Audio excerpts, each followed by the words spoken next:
The following is a Comfortably Zoned Radio Network production.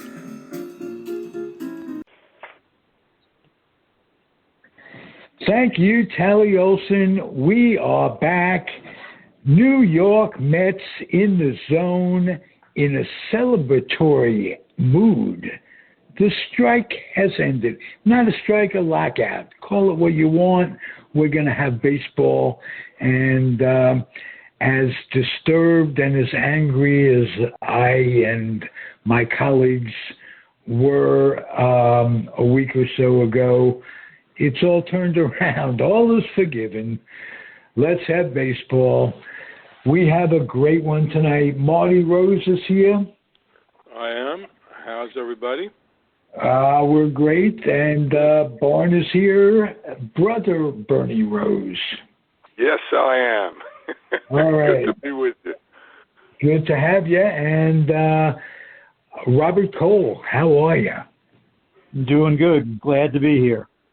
Glad to be anywhere at our age, right?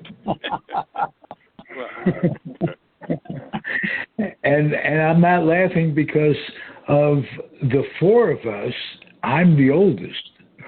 So it isn't all that amusing.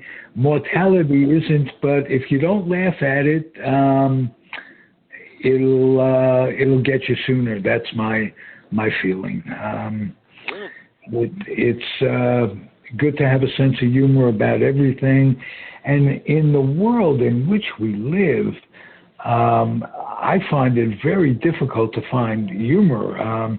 We're on the brink of what could be a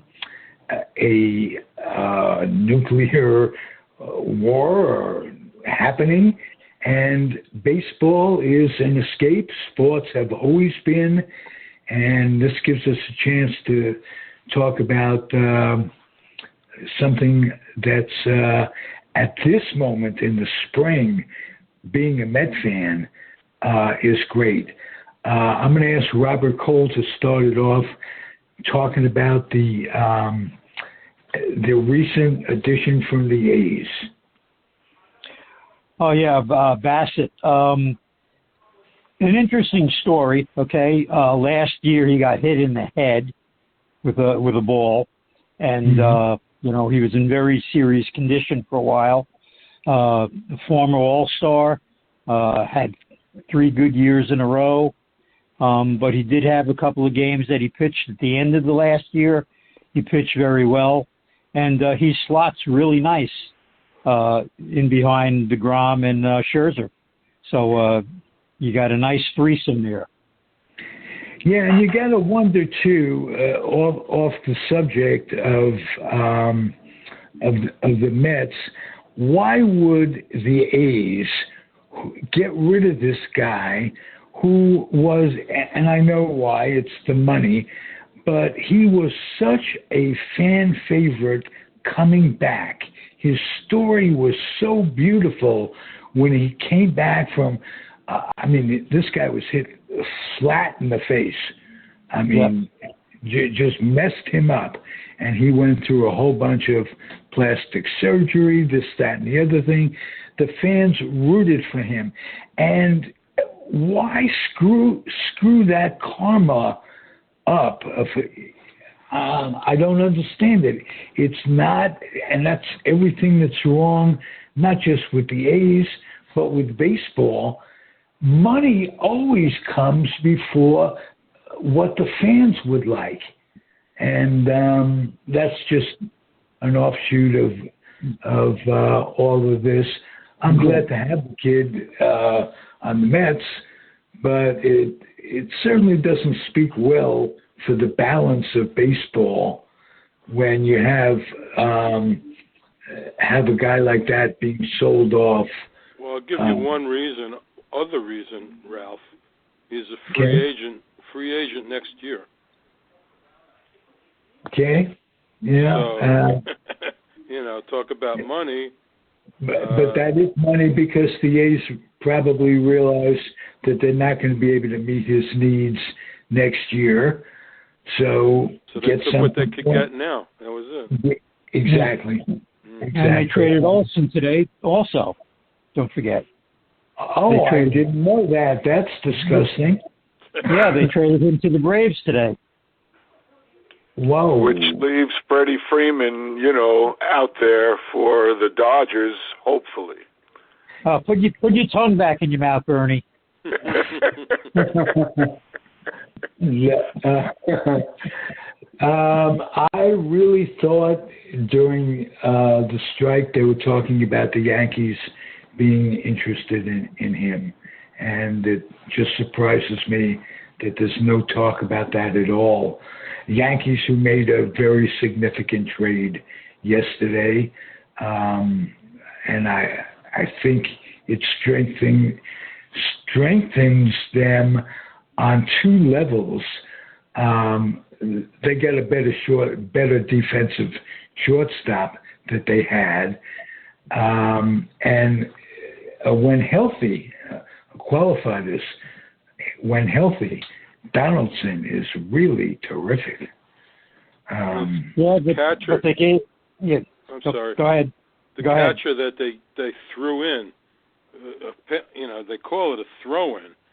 This guy Ben Rorteg, I can't even pronounce his name, Rortred or something. He's a catcher. He supposedly was the best defensive catcher in the Twins system, and he's got a very good throwing arm, and he's a left-handed hitter in Yankee Stadium. So, well, if the Twins are counting on getting a catcher from the Yankees who can catch, Sanchez isn't the guy. I know that. No, they don't expect. Sanchez is supposed to be their primary DH and backup catcher. Oh, okay. That could be a good. That could be a good role. That was the trade they made. They actually wanted Urshela. Urshela was the big guy for them. I thought he was a great defensive third baseman for the Yankees. Yes. Yeah, I was surprised they got rid of him, but Donaldson, ever since his MVP year, has had a lot of problems. I mean, injuries, no doubt, but he has never approached that again, except for he did have a streak last year, but they made the move. So he's a right-handed bat too, which most Yankee fans that I spoke to, I have two really diehard Yankee fans that are friends. They're furious about that trade. They hate it. They think, most Yankee fans are totally against it. Donaldson's 37. Okay, he's been injured. He's been injured the last few years. So, and Urshela was a really good young player. Hit with power. He was a clutch hitter. So we'll see. Yeah, Donaldson made a lot of money too, so that frees Minnesota up. It all comes down to that. But we have an owner now who just kind of the salary cap, luxury cap, call it what you want. I'll exceed it. I can live with it. Can you imagine a New York Met fan with an owner like that, with that mindset? Around $280 million, aren't they? Something like that. Yes. Yeah. And, he said he'll go over 290 if necessary. Yeah. Well, this is what you want in this climate of spending. If you want to get in there with the Yankees and the Dodgers, this is your guy. Yeah. Well, I'm saying if they stay healthy, and as I say that, or as I thought that earlier in the day, it's all for the grace of God.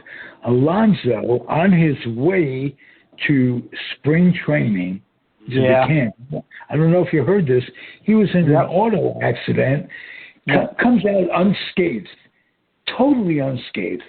And he was car flips over 3 frickin' times. 3 times. And in the truck, yeah. Right. Gosh, somebody ran a red light.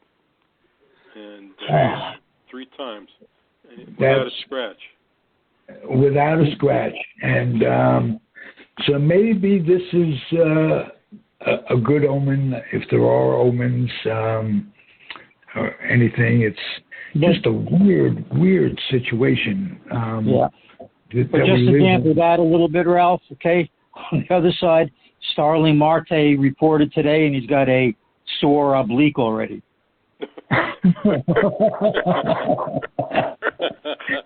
And we talked about this before. Dusty Baker, not only did he spend like 20 years in the big leagues without going on the DL, never heard the word oblique in his playing career. So what they call it then? They must have called it something else. a pulled stomach muscle, for Christ's sake. Pull muscle, yeah. Right, and which might have been taken care of with a good training thing. And we've talked about this with the Mets forever. I watched a thing on Darno the other day, the clinching of the pennant in 2015, and all the hopes for those guys based on injury. And we've been talking about training staffs and doctor staffs for 5 years on this show. It seems, and that's still going to be. How badly hurt is Marte? Right. Well, they announced it as being a sore oblique, but that's the Mets saying that. So, we'll see. Okay. These guys come into spring training with slight tears and not tears, but strains and pulls, early on. So hopefully it's nothing more than that. Tatis Jr. is out for 3 months now for the Padres. Yeah, he broke his arm. Yeah, broke his arm during the off season. Now he's having surgery. I don't understand why they wait till the day that they solve the strike or the lockout, if you will, and now he's having it. Why didn't they have it 3 months ago? Yeah, really. I don't know if they're covered medically during the time. No, they had no health insurance. That's it. We've got enough money to pay for it. Yeah, sure. Yeah, absolutely. Holding out on health insurance for a guy that's their property. In other words, how much do they save on not giving them health insurance when they're insuring their own and not taking care of them? What kind of thinking is that? And what if his kid had leukemia? I'm being serious. What kind of thinking is that for management and labor? Management and labor is no different in baseball than it is anywhere else.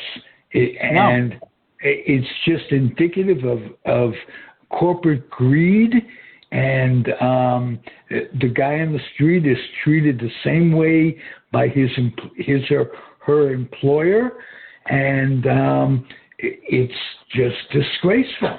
That's as a society, it just and you wonder why, with all that corporate greed, we're going to socialism, which by the nature of the beast should eliminate some of that, but that's dreaming as well. So the world could be more effed up, but I just don't know how. Just pretty messed up, yeah. Hey, just give it a few more. Give it a few more minutes, and it'll prove it to you. Something will come over the wire.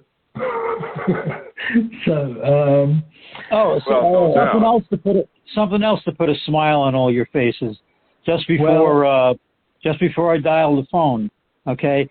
The Ghost Runner is coming back. What? Okay, this I week. didn't know that.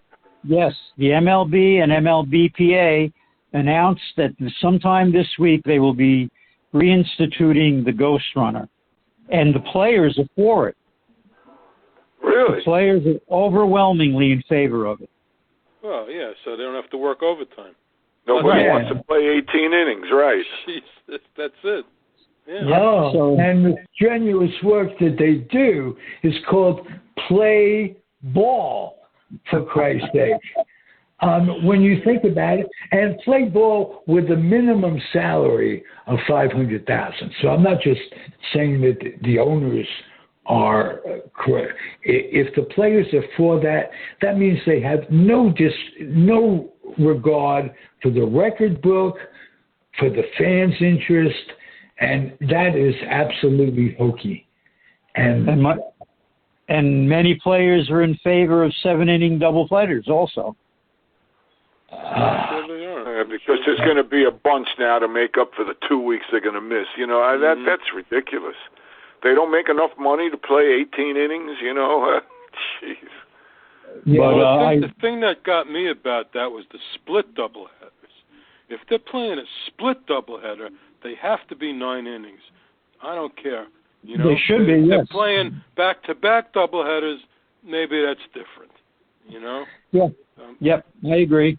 So, But and how much more it's affected for the fans.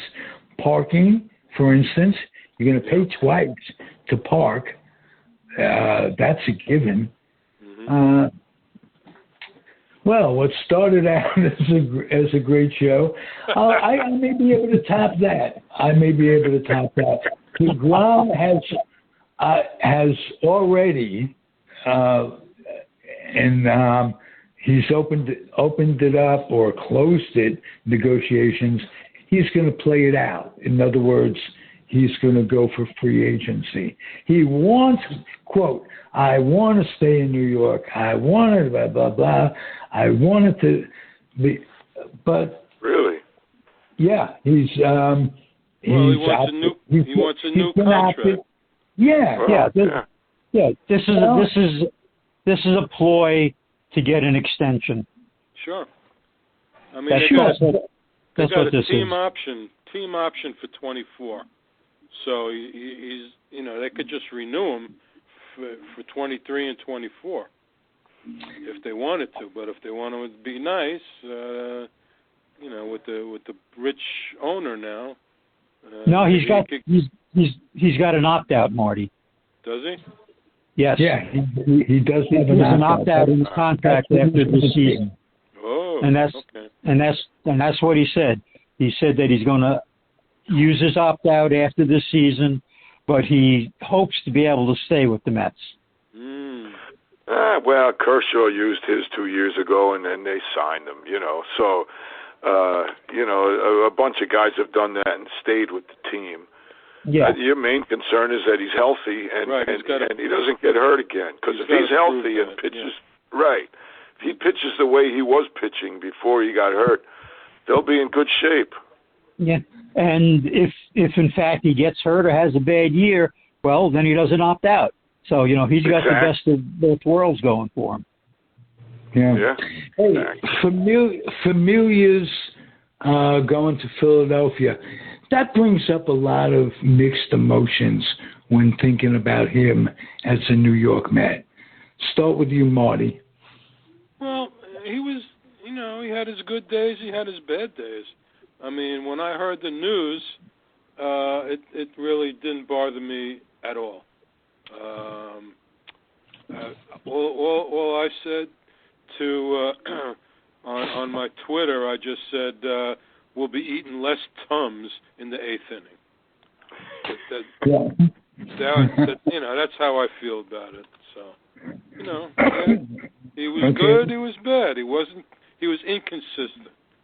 Put it that way. He was good. Yeah, he was good up, when he got traded, and then they brought him back, and he just wasn't the same pitcher. I think he may have some sort of save record with the Mets. It may be all time. Really? Franco? No, I don't think so. Yeah.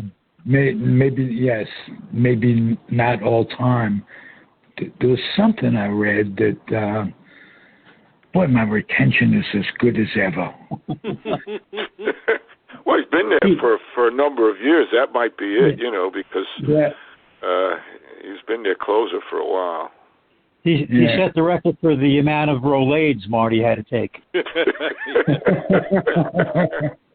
That's true. You say that like a Floridian. Rolaids. Well, you better go buy a case because they just re-upped everybody on MLB today. So they were going to wait until the lockout was over, but now it's over. So, but it's $10 less than it was a couple of years ago, or more. Okay, that makes it fair. Anything that strikes you as particularly questionable about the year we have? In other words, it looks good if we stay healthy, of course, but what is there an elephant in the room? Start with you, Barn. I don't know. Everything is ready to go. The lockout's done. I have no problems. Just let the games play. Okay. Well, let me tell you something that was positive this week.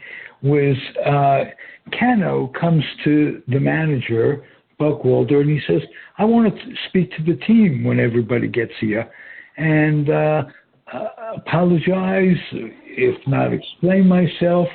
And we all agreed, writing to each other, that's a positive thing. That him doing that takes a little bit of balls too, just to stand up and say I was wrong, and here's where I fell down. Robert, what do you think? Well, like I wrote to you guys, it's good that he wants to do that. Like I said, man up, okay, take responsibility and become a leader. That the chance is there. Okay. As it looks now, do you think there's a chance of signing Bryant, you guys? Robert? All reports coming out right now, Ralph, are that the Mets have moved on from Bryant and or Conforto. Really? Well, Conforto, you got to have mixed thoughts about at best. So that's a tough one. But I would have liked Bryant. I would like him with the Giants too. Did they say why they've moved on? No, just that they've moved on to other things. So Okay. Bryant right now is being courted heavily by Bryce Harper and the Phillies. Yeah, I read that too.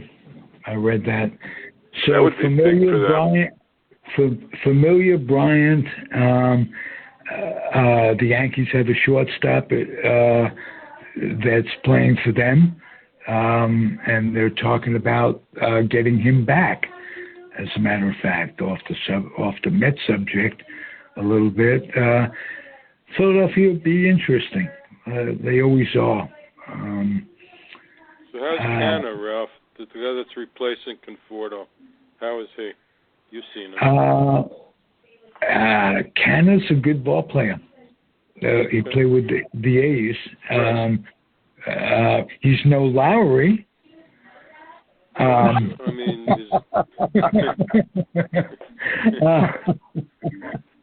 If you guys remember, I was really high on him when he came up from the A's.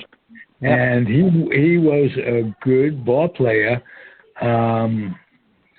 with them, and I guess it was injuries, but he probably played in 4 games the entire year. Something like that. 2 at-bats. He had 2 at-bats. I always thought I was exaggerating at that. 2 at-bats in 2 years. Was it 2 years as well? Hey, by the way, Familia had 124 saves, and he was third all time. Franco way out in front, 276. Number 2 with 160. Tugger. Armando Benitez. Oh, Benitez. Yeah. Roscoe fourth. Roscoe, Wagner, McGraw, McDowell, like that. So. Yeah. Okay, when you think of Armando Benitez, what comes to your mind? Oh, God. What one play comes to your mind? It might have been a fight that he was in. Was that it? Or something. I know he wasn't that good. I remember that. I remember a lot of bad days. Well, wasn't he the pitcher against the Yankees when the pop fly was dropped? I don't recall that. That could have been. Okay. That could have been. My memory's not that good. Okay. Buck Showalter, let's get you guys' final opinion on whether or not that was a good hire. Marty. I was 100% for it. I mean, look, the guy has a proven record. He's had success. Of course, in Baltimore, they just had a bad team. You can't blame him for that. But I think he handles people well. I saw him on interviews. He speaks very well. He has a sense of humor. I think he's really happy to be here, and I think he's going to do great. Good. I'll stand by that. My only question is analytics, how that will come into it. They hired a bench coach from the old school, and I don't know how that will serve them or not. Managing and coaching is so subjective, but we'll see. Do you agree, Robert? Well, I originally had questions about how ready he was, whether he was burnt out from his years in Baltimore. But, I mean, he's done all the right things and said all the right things so far. Plus, they've gotten a couple of analytics people from other teams, very highly prized analytics people. So their analytics department has been beefed up as well. So, as long as he works well with them, should be fine. Good. Anything else you guys want to cover? Anything you want to say? Go around the room, Bernie. Well, just to get on with what these guys just said, I think Buck's proven himself to be good, and you certainly got to be open-minded and give him a chance. I think he's going to be the right man at the right time, perhaps. I'm just ready to see it all get going. Yes. I'd love to see Freddie in Dodger blue. My tongue's not hanging out just yet, but stop salivating, Bernie. But that's going to be one hell of a lineup if he's in there, and I think it's a good lineup if he's not in there. But now that they lost their shortstop, that would be more than make up for anything that would be missing, I think. And yes. I think the season's going to turn out to be a good season as long as we're here to watch it, Wow. The kind of I don't want that to be the big if of the day. Exactly. I want to come away assuming that we will at least until September, when it gets really rough and the pressure is put on we the fans. But if we can't take spring training, so let's stay healthy. Robert, you want to? Yes. I got a question, Ralph. Okay, now that we have Scherzer and Bassett in the rotation, what do we do with Peterson and McGill? Do we keep them as long men? Do we send them down to the minors to just stay in a rotation and be ready in case of injury? I mean, both of those guys showed a lot last year.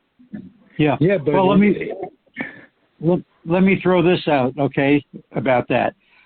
Taijuan Walker had knee surgery in January. It was revealed today, and he's not going to be, and he's probably not going to be ready for the start of the season. This just came out today? Yep. Buck What Showalter. else are they hiding? Holy crap. Buck Showalter mentioned it today. He revealed it that he had knee surgery in January. Right. Interesting. I don't know why they hide that stuff. Yeah. So that extra starting depth is going to be. They're not trying to hide anything, but Lindor's dead. No, it's not. No. No, it's not.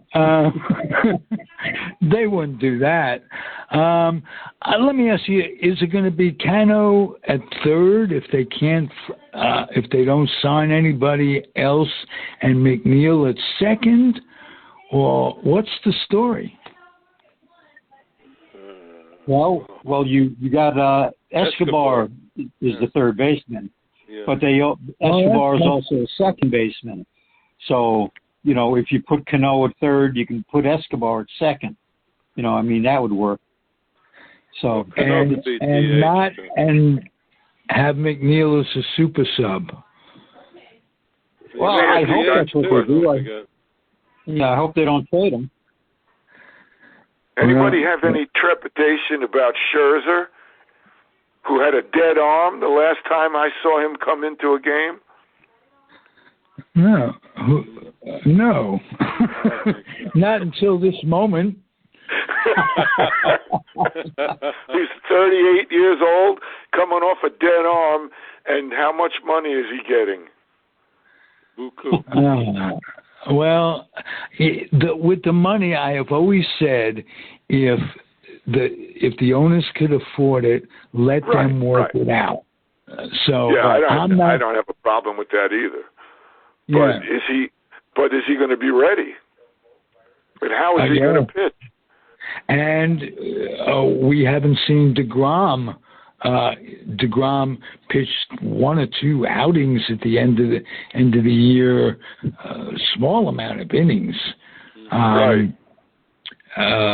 So, because if those two guys are not what they're supposed to be, you could have big problems. Oh yeah, and especially what we learned about Walker today from Robert Cole, the spotter of bad news, and bringing it on to us and letting us suffer another Mets season. Hey, I got to tell you, it's been 60 years, and there have been many, many good years, many, many good moments, but wow, compared to few and far between. Compared to, I mean, we're due. How about that? We're overdue. Yes, absolutely. And as baseball fans, I was disrespected by all of this. As a long-term baseball fanatic, I mean, I'm hurt that they would put us through all of this crap on some level. So just as a baseball fan, we need a good, healthy, entertaining, well-played season when we don't have at the end of the year, well, we would have done this except for that. Right. And so the sport itself is due for some health. The oblique thing starts us off, and we'll follow that day to day.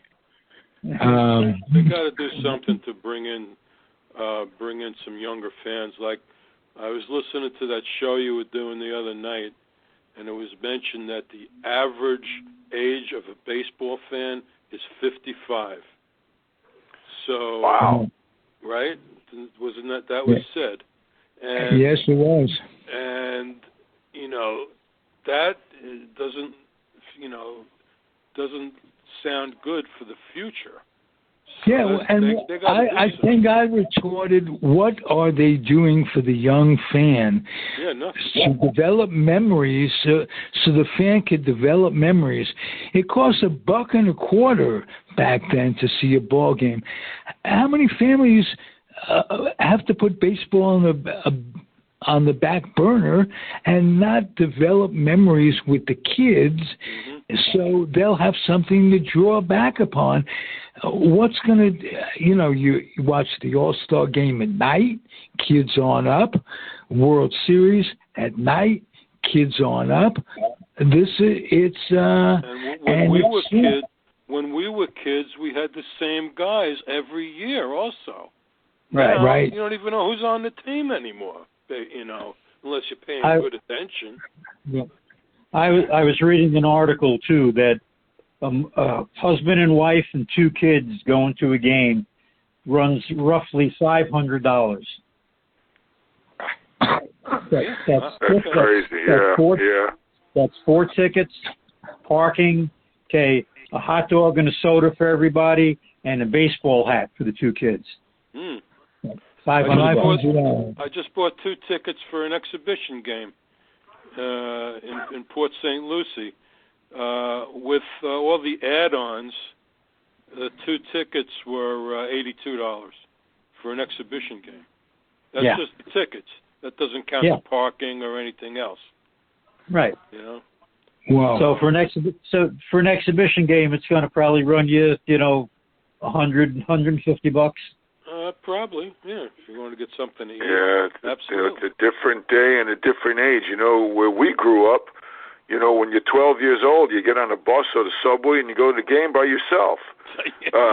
Right? Absolutely. And you didn't have to get driven by your parents, and you didn't have to spend $500 to get in. The grandstands were $1.25. And it's a different world, and you guys are right. There's something needs to be done. Yeah, $2 and a bag sandwich, and you could go for a doubleheader for the entire day. Right. The first hockey game I ever went to, my older brother, who happens to be on this phone call, took me with his GO card to see the Rangers play Montreal for 50 cents with the GO card. 50 cents. Up in the blue seats. Side back. And you were seeing Montreal with 5 or 6 Hall of Famers that night. Yeah. Right. And I was 12. He was 16, and we didn't need anybody to take us. We just went. Mert and I have told the story. We were 11, 12 years old in 1959,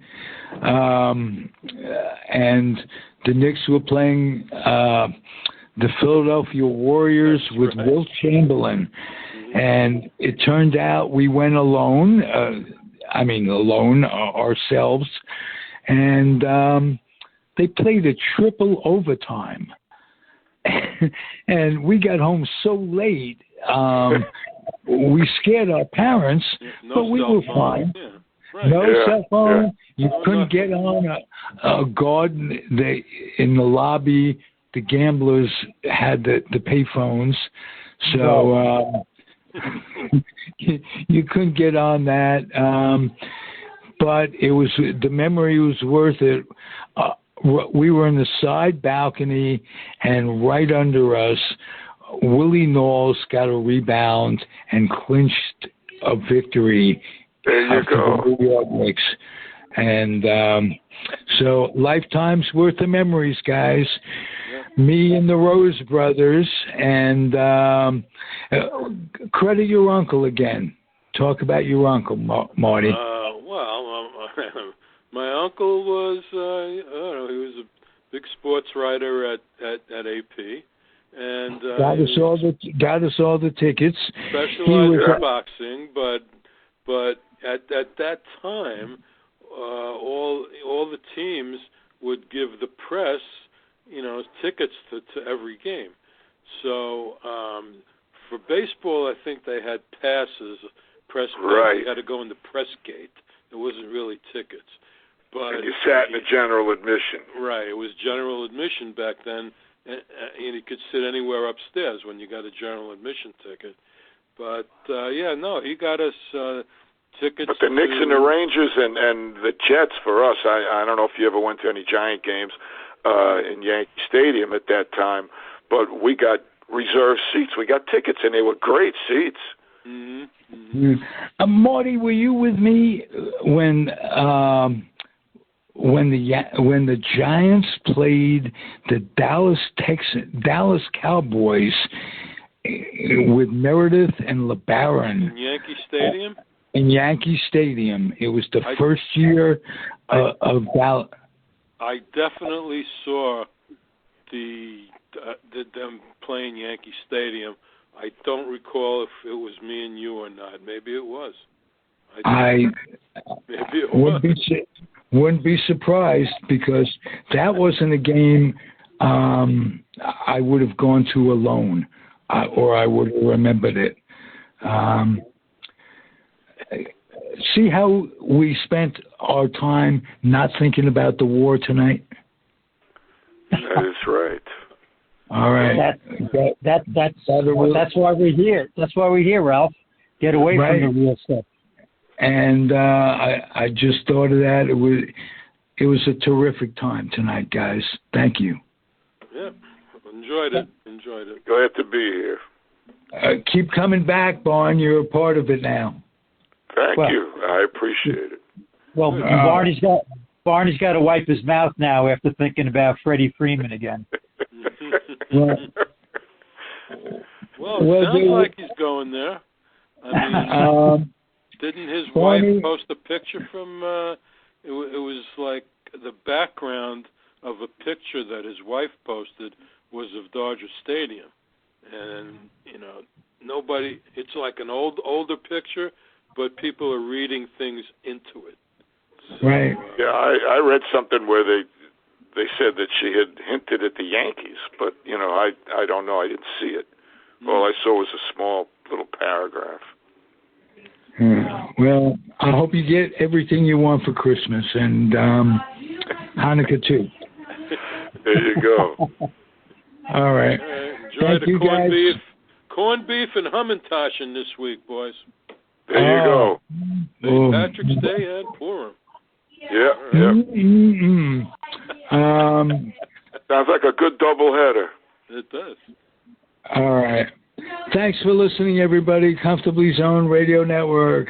The Mets in the zone. First time this season. Adios, folks. Happy trails. Good night. Good night. Good night, guys. The proceeding has been a Comfortably Zoned Network production. You are advised to keep your dreams wet, your humor dry, your children and grandchildren out of military recruiting offices and off the laps of clerics who wear dresses. Thank you for listening, everyone. Happy trails.